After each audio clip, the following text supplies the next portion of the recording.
Break બાદ આપનું સ્વાગત છે। આગળ વાત કરીએ તો રાજકોટ આ કાંડમાં હવે સીલિંગ કાર્યવાહી સામે આવી રહી છે। ટીપીયુ એમડી સાગઠિયાના ભાઈની ઓફિસને સીલ કરવામાં આવી છે। રાજકોટ શહેર ક્રાઇમ બ્રાન્ચે ઓફિસને સીલ કરી છે। મનપાએ સીલ કરેલી ઓફિસનું સીલ તોડ્યું હતું। ન્યૂઝ 18ને અગાઉ તૂટેલા સીલ અંગે અહેવાલ પ્રસારિત પણ કર્યો હતો। ક્રાઇમ બ્રાન્ચે ફરી ઓફિસને સીલ કરી છે। દિલીપ સાગઠિયાએ ઓફિસ ખરીદી કર્યા બાદ 2 મહિનામાં એમડી સાગઠિયાના નામે પાવર ઓફ એટર્ની કરી હતી। અહીં આ સવાલે હાલ થઈ રહ્યો છે કે આખરે શા માટે મનપા દ્વારા કરવામાં આવેલું આ સીલ તોડવામાં આવ્યું। સીલ તોડનારા વ્યક્તિઓનો હેતુ કયા પ્રકારનો હતો?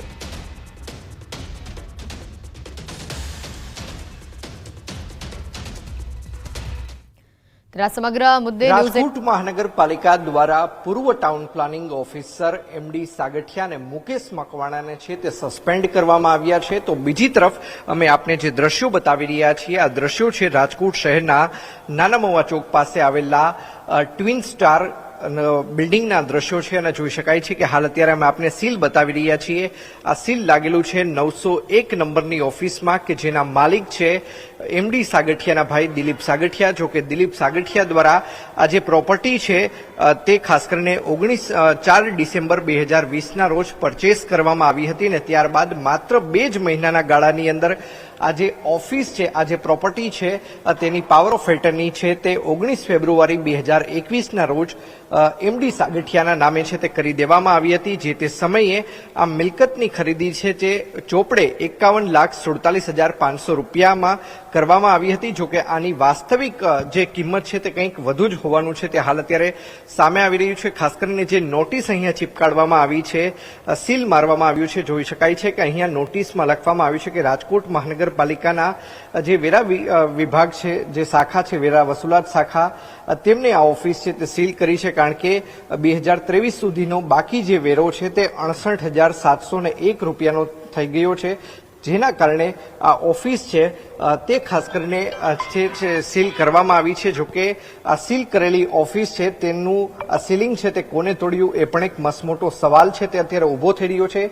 ગઈકાલે પણ ન્યૂઝ 18 ગુજરાતી દ્વારા આ અહેવાલ છે તે પ્રસારિત કરવામાં આવ્યો હતો અને ત્યારબાદ જોઈ શકાય છે કે એસીપી ક્રાઇમ બ્રાન્ચ રાજકોટ સિટીના હુકમથી આ ઓફિસ છે તે ફરી વખત છે તે સીલ કરવામાં આવી છે। ત્યારે અનેક સવાલો હાલ અત્યારે ઉઠી રહ્યા છે કે આખરે આ સીલ મહાનગરપાલિકા દ્વારા જે ઓફિસ સીલ કરવામાં આવી હતી ત્યારે આ સીલને તોડવાની ફરજ કોના દ્વારા પાડવામાં આવી છે અને શા માટે આ સીલ કરેલી ઓફિસ છે તેનું જે સીલ છે તે તોડવામાં આવ્યું હતું। આવા અનેક જે સવાલો છે તે ખાસ કરીને હાલ અત્યારે સામે આવી રહ્યા છે। ન્યૂઝ 18 ગુજરાતી, અંકિત પોપટ, રાજકોટ। રાજકોટ આ કાંડમાં અધિકારીઓને જે સસ્પેન્ડ કરવામાં આવ્યા હતા, મનપા ટાઉન પ્લાનર મનસુખ સાગઠિયા, મુકેશ મકવાણાને સસ્પેન્ડ કરવામાં આવ્યા હતા, જ્યારે ગૌતમ જોશી અને રોહિત વિગોરાને અગાઉ સરકારના આદેશથી સસ્પેન્ડ કરી દેવામાં આવ્યા હતા। ગઈકાલે મનસુખ સાગઠિયા અને મુકેશ મકવાણાને સસ્પેન્ડ કરવામાં આવ્યા હતા।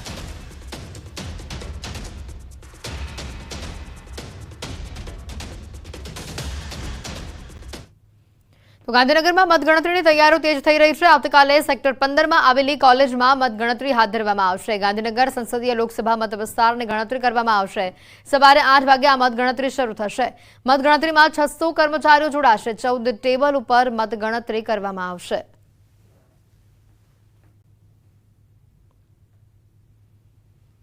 પાટણ લોકસભા બેઠક ઉપર મતગણતરીને લઈને તંત્ર દ્વારા તમામ તૈયારીઓને આખરી ઓપ અપાયો છે। આવતીકાલે કતપુર સરકારી ઇજનેર કોલેજ ખાતે મતગણતરી હાથ ધરવામાં આવશે। પાટણ લોકસભા બેઠકની 7 વિધાનસભા બેઠકની મતગણતરી કુલ 98 ટેબલ ઉપર 420 જેટલા કર્મીઓની દેખરેખમાં થશે। લોકસભા વિસ્તારમાં સૌથી વધુ રાધનપુર વિધાનસભા ઉપર 24 રાઉન્ડ અને સૌથી ઓછી ખેરાલુ વિધાનસભા પર 19 રાઉન્ડમાં મતગણતરી થશે।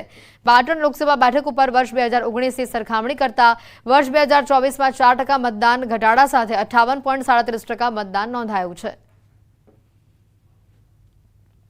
લોકસભા ચૂંટણીની મતગણતરીની પ્રક્રિયા આવતીકાલે થવા જઈ રહી છે। તે દ્રશ્યો બતાવીશ કે પાટણ લોકસભા બેઠકની મતગણતરી કતપુર એન્જિનિયર ખાતે કોલેજ છે ત્યાં થવા જઈ રહી છે। એટલે જે રીતે જે વ્યવસ્થા ગોઠવવામાં આવી છે તેની વાત કરીએ તો પાટણ લોકસભા વિસ્તારમાં 7 વિધાનસભા બેઠકો આવે છે અને 7 વિધાનસભા બેઠકની અલગ અલગ બિલ્ડિંગમાં એક વિધાનસભા દીઠ 14 ટેબલ ઉપર મતગણતરીની પ્રક્રિયા હાથ ધરાશે। જે રીતે વાત કરી કે કુલ 98 ટેબલ ઉપર 420થી વધુ ચૂંટણી ફરજના કર્મચારીઓની રેખદેખ હેઠળ આવતીકાલે શાંતિપૂર્ણ માહોલમાં મતગણતરી થાય તે પ્રમાણે પ્રયાસ કરવા જોઈએ. ચોક્કસ કે જે રીતે દ્રશ્યો બતાવવામાં આવે છે કે જે ચૂંટણી એજન્ટો સહિત જે ઉમેદવારો જેનો પ્રવેશ પ્રક્રિયાના જે તમામ છે તમામ જે સુવિધાઓ છે તે પૂર્ણ કરી દેવામાં આવે છે અને જિલ્લા કલેક્ટર અરવિંદ વિજયનની રેખદેખ હેઠળ જે ચૂંટણી મતદાન ગણતરી છે તે કેન્દ્ર પર રેખદેખ રખાઈ રહી છે અને આવતીકાલે શાંતિપૂર્ણ માહોલમાં પાટણ લોકસભા બેઠક અને મતગણતરી થશે. એટલે ચોક્કસ વાત કરી કે પાટણ લોકસભા બેઠકમાં જે રીતે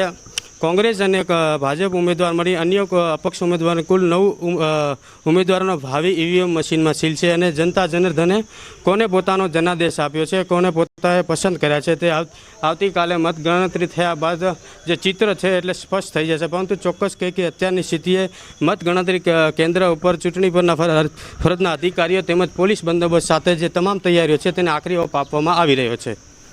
અશરફ ખાન, ન્યૂઝ 18 પાટણ. આવતીકાલે લોકસભાની ચૂંટણીના પરિણામો આવશે. કોંગ્રેસ ઉમેદવારે જીતનો આશાવાદ વ્યક્ત કર્યો છે. દેશમાં ઇન્ડિયા ગઠબંધન સરકાર બનાવશે તેવો આશાવાદ લલિત વસોયા દ્વારા વ્યક્ત કરવામાં આવ્યો છે. અને કોંગ્રેસ પાર્ટીએ જે 5 વચનો આપ્યા છે એમની ઉપર વિશ્વાસ રાખી ઇન્ડિયા ગઠબંધનને કોંગ્રેસ પાર્ટીને મત આપવાના છે અને અમને વિજયની સંપૂર્ણ આશા છે અને અમને પરિણામ સારા આવશે એવી ઉમ્મીદ પણ છે. એક્ઝિટ પોલ ખોટા પડ્યા છે.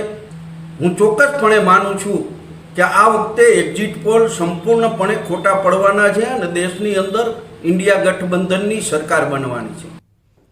ખેડામાં પ્રેમ પ્રકરણમાં મહિલાની હત્યા કરવામાં આવી. પ્રેમી અપરિણીત પ્રેમિકાની ગળું દબાવીને હત્યા કરી નાખી.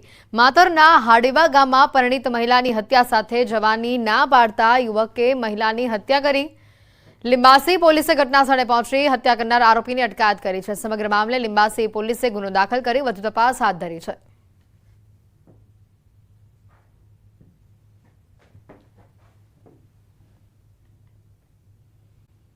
પ્રેમ વાત કરીએ મહત્વના સમાચારોને લઈને તો વિગતો આવી રહી છે. અમદાવાદ એરપોર્ટ ઉપર એમરજન્સી લેન્ડિંગ કરવામાં આવ્યું છે. દિલ્હીથી મુંબઈ જતી અકાશા એરની આ ફ્લાઇટ કે જેમાં બોમ્બની ધમકી મળી હતી. બોમ્બની ધમકીના પગલે ફ્લાઇટનું એમરજન્સી લેન્ડિંગ કરવામાં આવ્યું. એક ટિશ્યુ પેપરની ઉપર બોમ્બ થ્રેટ લખાણ લખવામાં આવ્યું હતું, જેને લઈને ફ્લાઇટનું ટ્રેકિંગ કરવામાં આવ્યું. તમામ 186 જેટલા મુસાફરો જે આ ફ્લાઇટમાં સવાર હતા તેઓને નીચે ઉતારવામાં આવ્યા. તેઓના સામાનની પણ ચકાસણી કરવામાં આવી રહી છે. બોમ્બ સ્ક્વોડ, ડોગ સ્ક્વોડ સહિતની ટીમો ઘટના સ્થળે પહોંચીને સમગ્ર મામલે તપાસ કરી રહી છે. બોમ્બની ધમકીના પગલે આ ફ્લાઇટનું એમરજન્સી લેન્ડિંગ કરાવવામાં આવ્યું હતું. એક ટિશ્યુ પેપરની ઉપર બોમ્બ થ્રેટ લખેલું હતું અને જેના પગલે તાત્કાલિક ધોરણે અમદાવાદ એરપોર્ટ ખાતે દિલ્હીથી મુંબઈ જતી આ ફ્લાઇટનું એમરજન્સી લેન્ડિંગ કરાવવામાં આવ્યું. વધુ માહિતી મેળવીશું. પ્રણવ અમારી સાથે સંવાદદાતા સીધા અહીંયા જોડાયા છે. પ્રણવ પાસે જઈએ અને વધુ વિગતો મેળવવાનો પ્રયત્ન કરીએ. પ્રણવ, જે રીતની આ માહિતી આવી રહી છે, બોમ્બ થ્રેટ મળ્યું છે, એક ટિશ્યુ પેપર પર લખેલું, તપાસ કરવામાં આવી રહી છે ફ્લાઇટની અને મુસાફરોની. હાલ શું સામે આવી રહ્યું છે?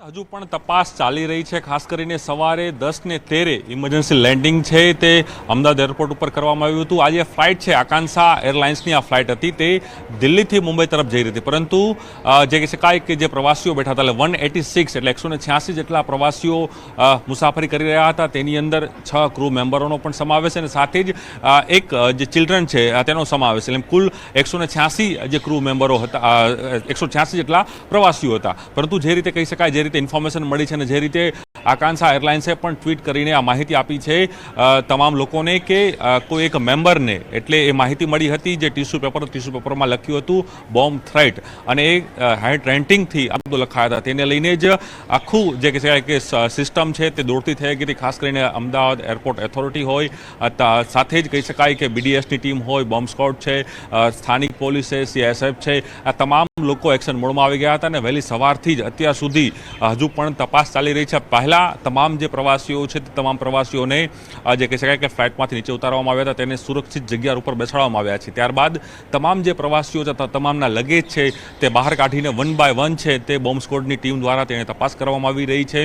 અને સાથે જ ત્યારબાદ જે ફ્લાઇટ છે એ ફ્લાઇટને પણ આખી જે બોમ્બ સ્ક્વોડ દ્વારા તેનું આખું ચેકિંગ કરવામાં આવશે. ત્યારબાદ તમામ જે પેસેન્જરો આવે, તમામ પેસેન્જરોની પણ ઇન્ક્વાયરી છે તે સ્થાનિક પોલીસ તંત્ર અને સાથે CSFના જવાનો છે તે કરવાના છે. હું દ્રશ્યો આપને બતાવી રહ્યો છું અમદાવાદ એરપોર્ટ પર નીચેના એક્સક્લુઝિવ દ્રશ્યો બતાવી રહી જોઈ શકાય છે કે તમામ જે પોલીસના ઉચ્ચ અધિકારીઓ છે, BDSની ટીમ છે, સ્થાનિક પોલીસ છે, CSF છે કે તમામ જે પોલીસના ઉચ્ચ અધિકારીઓ, અહીં તમામ ઝોનના અધિકારીઓ, એ તમામ લોકો અહીં પહોંચી ગયા હતા. કારણ કે આ જે મેસેજ છે, દિલ્હીથી મુંબઈ આવતી આકાંક્ષા એરલાઇન્સની આ ફ્લાઇટ છે, તેમાં સવારે 10 કલાકે આ મેસેજ મળતા જ તમામ જે કહી શકાય કે પ્રિકોશનના ભાગરૂપે, સિક્યોરિટી પર્પસના ભાગરૂપે જે પાયલટ હતા, કેપ્ટન તરફ એ જે ઇમરજન્સી લેન્ડિંગ છે તે અમદાવાદ એરપોર્ટને કરવામાં આવી હતી અને તેના જ કારણે અમદાવાદ એરપોર્ટ ઉપર ઇમરજન્સી લેન્ડિંગ છે હાલ થયું છે. હજુ પણ તપાસ છે તે સુરક્ષા એજન્સીઓ કરી રહી છે, કારણ કે તમામ કહી શકાય કે આની પહેલાં પણ આ પ્રકારના જે મેસેજ છે તે મળ્યા હતા, વાયરલ પણ થયા હતા અને ક્યાંક ને ક્યાંક અફવાઓ પણ સાબિત થઈ હતી. પરંતુ કોઈપણ પ્રકારની ચૂક ન રહે તેના જ કારણે એરપોર્ટ ઓથોરિટી હોય કે પછી જે કહી શકાય કે સ્થાનિક પોલીસ તંત્ર હોય, CSFના જવાનો છે કે બોમ્બ સ્કોડ છે, એ તમામ લગાતાર હજુ પણ તપાસ કરી રહી છે, ચેકિંગ કરી રહી છે અને તમામ જે કહી શકાય કે 186 જેટલા પેસેન્જરો છે, તમામ પેસેન્જરોની પણ પૂછપરછ કરવામાં આવશે, પેસેન્જરો સાથે પણ વાતચીત કરવામાં આવશે. હાલ તમામ પેસેન્જરો સુરક્ષિત છે, તમામ લોકોને સુરક્ષિત જગ્યાએ બેસાડી દેવામાં આવ્યા છે. પરંતુ તેની પહેલાં તમામ જે પ્રક્રિયાઓ છે, જે પ્રોસેસ છે, એ જે વિભાગ છે, જે પ્રોટોકોલ પ્રમાણે, કારણ કે આકાંક્ષાએ પણ એરલાઇન્સે પણ સત્તાવાદીએ ટ્વીટ કરીને માહિતી આપી હતી કે લોકોની સુરક્ષાના અર્થે જ્યારે પણ આ માહિતી મળી તે તાબડતોબ પાયલટ દ્વારા જે કહી શકાય કે જે ફ્લાઇટ છે તે અહીં ઇમરજન્સી લેન્ડિંગ કરવાની પરવાનગી માંગવામાં આવી. તેના જ કારણે અમદાવાદ એરપોર્ટે તેને પરવાનગી આપી હતી અને અમદાવાદ એરપોર્ટ ઉપર તે જે ફ્લાઇટ છે તે લેન્ડ કરવામાં આવી હતી અને હાલ તેની તપાસ છે, તેનું ચેકિંગ છે, 1 બાય 1 થઈ રહ્યું છે. પહેલાં તમામ જે લગેજ છે 186 મેમ્બરોના, એ તમામ જે 186 પ્રવાસીઓના જે લગેજ છે તેને તપાસ કરાઈ રહી છે. ત્યારબાદ તે આખી ફ્લાઇટ છે તેને સ્કેન કરવામાં આવશે ડોર સ્કોડ દ્વારા અને સાથે જ અલગ અલગ એજન્સીઓ દ્વારા. ત્યારબાદ જે તમામ પ્રવાસીઓ તેની પણ પૂછપરછ કરશે. ત્યારબાદ આ ફ્લાઇટ ટેક ઓફ કરવાની પરવાનગી આપવામાં આવશે. આભાર પ્રણવ, માહિતી બદલ.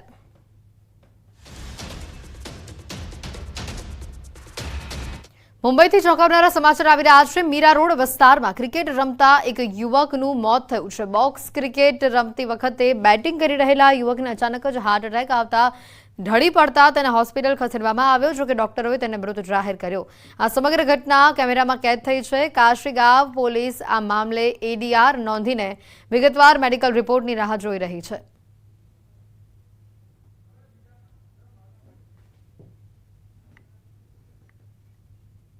સુરતમાં બેફામ સિટી બસ બાળકને ટક્કર મારી ગઈ. પાંડેસરામાં સિટી બસ ચાલકે એક બાળકને અડફેટે લઈ લીધું. વાસુ નામનું આ બાળક ઘાયલ થયું છે, જેને લઈને સ્થાનિકોમાં પણ ભારોભાર રોષ જોવા મળી રહ્યો છે. પાંડેસરા પોલીસ ઘટના સ્થળે પહોંચી સમગ્ર મામલે તપાસ કરી રહી છે. ઘટના જે સામે આવી છે સુરતથી, પાંડેસરામાં સિટી બસ ચાલક એક બાળકને ટક્કર મારી. વધુ માહિતી મેળવીશું. સંવાદદાતા કેતન ફોન લાઈન ઉપર જોડાઈ ચૂક્યા છે. કેતન, જે માહિતી આવી રહી છે, હાલ બસ ચાલકની પૂછપરછ કરવામાં આવી રહી છે કે કેમ, અને સાથે જ આ બાળકની હાલત કેમ છે? એથી ચોક્કસ વાત કરું તો સુરતના પાંડેસરા વિસ્તારમાં વડોદ ગામની ઘટના છે. સુરત શહેરમાં ફરીવાર સિટી બસના ચાલકો બેફામ રીતે સિટી બસ સંકળાય એવી ઘટના પ્રકાશમાં આવી છે. ખાસ કરીને જે વાસુ નામનો બાળક છે એને અડફેટે લીધા બાદ વાસુ નામના બાળકને ગંભીર ઈજા પહોંચતા એને વધુ સારવાર અર્થે હોસ્પિટલ ખસેડાયો છે. તો બીજી તરફ આ ઘટનાને ધ્યાનમાં લઈ લોકોનામાં ભારે રોષ જોવા મળી રહ્યો છે. સાથે સાથે પોલીસને જાણ કરતા પાંડેસરા પોલીસ પણ ઘટના સ્થળે પહોંચી અને બસ ચાલક જે છે ડ્રાઈવર એની વધુ પૂછતાછ કરી અને કાયદેસરની કાર્યવાહી કરવાની પણ હાલ પ્રક્રિયા હાથ ધરવામાં આવી રહી છે. અને ખાસ કરીને જે સિટી બસના સજ્જા જે ચાલકો છે એ અનેક જગ્યાઓ પર શહેરની અંદર અગાઉ પણ ઘણી ઘટના બનવા પામી છે કે એ ચાલકો બેફામ રીતે એ બસ હંકારી અનેક વાર અકસ્માતો કરી લોકો ભોગ બનવા પામ્યા છે. બિલકુલ, વારંવાર આ પ્રકારની ઘટના આવે છે. બેફામ પ્રકારે આ બसेस હંકારવામાં આવતી હોય છે. લોકોના જીવને પણ અહીંયા જોખમ છે. હાલ સ્થાનિકો આ મુદ્દે શું કહી રહ્યા છે? એ ચોક્કસ વાત કરું તો સિટી બસ ચાલકો વિરુદ્ધ સ્થાનિકોમાં ભારે રોષ જોવા અગાઉ પણ મોણા ગામમાં પણ આ પ્રમાણની ઘટનાઓ બની હતી. આજે પાંડેસરાના વડોદ ગામે પણ ઘટના બની છે. તો લોકોનામાં એક જ માંગ છે કે સિટી બસના ચાલકો બેફામ રીતે ગાડી હંકારી રહ્યા છે તો એની પર કઈ SMC નિયંત્રણ લાવે અને પોલીસ પર નિયંત્રણ લાવે એ બાબતની હાલ લોકોનામાં રોષ જોવા મળી રહ્યો છે. આભાર કેતન, માહિતી બદલ. સેલ્ફીના શોખીનો સાવધાન થઈ જજો, કારણ કે ગીર સોમનાથમાં સેલ્ફી લેવા જતા એક યુવક ધોધમાં પડ્યો. જમજીર ધોધ પાસે સેલ્ફી લેવા જતા એક યુવક ખાબક્યો. જામનગરનો આ યુવક પરિવાર સાથે અહીંયા ફરવા આવ્યો હતો. સેલ્ફી લેવા જતા અકસ્માતે ધોધમાં પડ્યો છે. કોડીનાર ગીરગઢડા પોલીસની ટીમ સ્થળ ઉપર પહોંચી સમગ્ર મામલે તપાસ કરી રહી છે. માહિતી આપી રહી છે ગીર સોમનાથથી, જ્યાં જામનગરનો યુવક પરિવાર સાથે અહીંયા ફરવા આવ્યો હતો અને સેલ્ફી લેવા માટે તે ધોધ પાસે આગળ ગયો અને જેમાં તેનો પગ લપસતા તે ધોધમાં ખાબક્યો હોવાની હાલ માહિતી છે. સેલ્ફીના શોખીનો માટે આ ચોંકાવનારો કિસ્સો સામે આવ્યો છે. વધુ માહિતી મેળવીશું. ફોન લાઈન પર સંવાદદાતા દિનેશ જોડાઈ ચૂક્યા છે. દિનેશ, હાલ આ જે યુવક કે જે ધોધમાં ખાબક્યો છે, વધુ માહિતી શું આવી રહી છે સામે?